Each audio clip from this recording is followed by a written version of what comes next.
கூரான கொம்புகள், எடுப்பான திமில், கம்பீரமான நடை, உறுதியான உடல் கட்டமைப்பு கொண்ட காங்கேயம் காளை.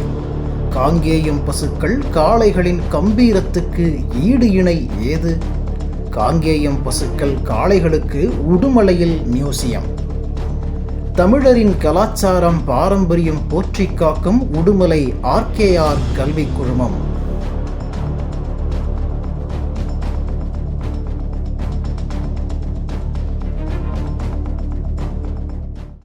திருப்பூர் மாவட்டம் காங்கேயத்தை பிறப்பிடமாக கொண்ட பசுக்கள் காளைகள் காங்கேயம் பசு, காங்கேயம் காளை என்ற அடைமொழி பெருமையோடு அழைக்கப்படுகிறது. காங்கேயம் காளைகளின் கம்பீரம், பாரம்பரிய முக்கியத்துவம், ஜல்லிக்கட்டில் பங்கு மற்றும் அவற்றை அழிவில் இருந்து காக்க பல தரப்பினர் முனைப்பு காட்டி வருவது பாராட்டுக்குரியது.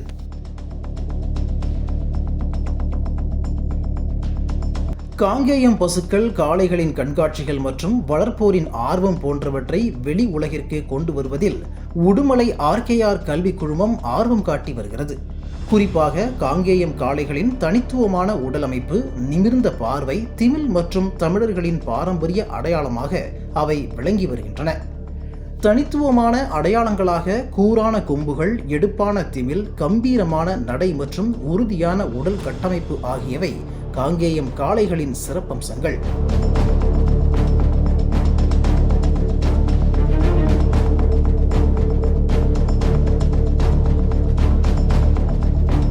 காங்கேயம் காளைகள் தமிழர்களின் பாரம்பரிய செல்வமாகவும் மண்ணின் அடையாளமாகவும் தொன்று தொட்டு விளங்கி வருகிறது. ஜல்லிக்கட்டு போட்டிகளில் காங்கேயம் காளைகள் முக்கிய பங்கு வகிக்கின்றன. மேலும் நாட்டின வகையை சேர்ந்த அவற்றின் வீரம் மற்றும் திறமை வேறெந்த இனத்திற்கும் இல்லை எனலாம். காங்கேயம் காளைகள் தங்கள் கம்பீரத்தையும் தமிழர்களின் பண்பாட்டு பெருமையையும் வெளிப்படுத்தும் ஒரு முக்கிய பாரம்பரிய சின்னமாக திகழ்கிறது. அவற்றை பாதுகாப்பதற்கான முயற்சிகள் தொடர்ச்சியாக நடைபெற்று வருகின்றன.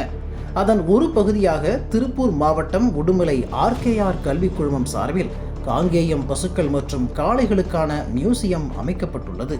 அனைவருக்கும் எனது பொங்கல் நல்வாழ்த்துக்கள். ஒவ்வொரு வருஷமும் எங்கள் RKR கோசாலால பொங்கல் சீரோடு சிறப்போடு கொண்டாடுவோம். இந்த தடவை எங்கள் நண்பர்கள் விருதுகளெல்லாம் அழைப்பு இருக்கிறோம். ஒவ்வொரு வருஷத்துக்கும் ஏற்ற மாதிரி இந்த வருஷம் காளைகளுக்கு வெல்லம், பழம், சக்கரை பொங்கல் எல்லாம் கொடுப்போம். இங்க இருக்கிறது எல்லாமே நாட்டு மாடுகள் தான் அதிகமாக வச்சிருக்கிறோம். இந்த கோஷாலாவோட மெயின் பர்பஸே ப்ரீடிங் பர்பஸ் தான். இங்க இருக்க சுத்தி இருக்கிற விவசாயிகள் காங்கேயம் இனம் அழியக்கூடாதுங்கிற ஒரு மெயின் பர்பஸ்க்காக தான் நாங்கள் ஒரு ப்ரீடிங் வச்சிருக்கோம். காளைகள் மட்டுமே ஒரு 12 காளைகளை வச்சிருக்கேன். நாட்டு மாடுகள் ஒரு 40 நாட்டு மாடுகள் வச்சிருக்கிறேன். இதெல்லாமே ஒரு இயற்கை சார்ந்த ஒரு விவசாயம். இதோட சாணம் எல்லாமே உரமா எடுத்து போய் தோட்டத்துக்கு போடுறோம். அதே மாதிரி பால் ஹாஸ்டலுக்கு நாங்கள் கொடுத்துட்றோம். இது வருஷம் இது முன்னேறோன்னு இறைவன் இதுல நல்லபடி போயிட்டு அனைவருக்கும் எனக்கு பொங்கல் நல்வாழ்த்துக்கள். நான் ஒரு அழைப்பு எடுத்து என் பக்கத்து வீடு கோயம்புத்தூர் CBSE ஸ்கூல்ல கோயம்புத்தூர் சீனியர் பிரின்சிபல் ஒர்க் பண்ணியிருக்காங்க, டெல்லியில ஒர்க் பண்ணியிருக்காங்க. அவங்க வந்திருக்காங்க. வாங்க மேடம்.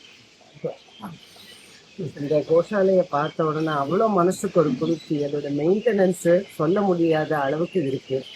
சுத்தமான சுகாதாரம், நம்ம வாயிலா ஜீவன்களுக்கு நல்ல சுகாதார காத்து எல்லாத்தோடையும் நல்லா பண்ணியிருக்காங்க.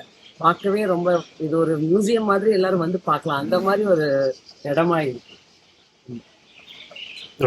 ஃபர்ஸ்ட் டைம் நீங்கள் பார்க்குறதுக்கு ரொம்ப பிடிச்சி வச்சுருக்காங்க. ரொம்ப நீட்டாக மெயின்டைன் பண்ணியிருக்காங்க. I am very happy to see. Thanks for your sharp invitation.